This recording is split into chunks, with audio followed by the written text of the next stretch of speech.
Unajua bwana Swaiba, kuna baadhi ya vitu acha visikie tu kama story, ila vikikukuta ni balaa zito. Kuna Swaiba yangu mmoja bwana amenifuata, ameniomba ushauri kwamba bwana, pale nyumbani kuna kitu kimetokea. Ni kifo by the way, yani msiba.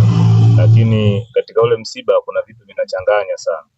Huyu Swaiba yangu amenifuata, ameniambia bwana, nyumbani kuna brother yangu amefariki. Huyu brother yangu alikuwa ni mtumishi wa umma, mfanyakazi wa serikali. Sawa, lakini jinsi alivyokuwa kipindi hiko alivyopata kazi, amepata katika zile njia za kimieusho, yani alitumia cheti cha mtu.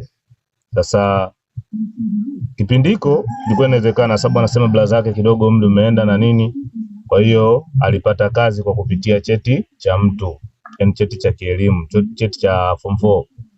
Sasa amefanya kazi katika utumishi wa umma katika kipindi chote hiki, sawa, mpaka amefikia hatua amestaafu. Baada ya kustaafu amekaa nadhani kama miaka kadhaa, amefariki. Sasa alipofariki hapa kuna utata kwamba wanawaza jina lake lilokuwa anatumia kazini ni tofauti na jina lake halisia. Alafu mtu amefariki.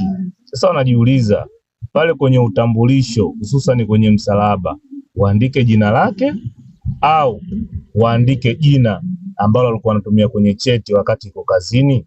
Hapo kuna mvutano. Sasa unajua kuna vitu unaweza ukavipuuza lakini baadaye vikaleta sintofahamu. Sasa hebu kama ni wewe Swahiba, huyu bwana tunamshauri vipi?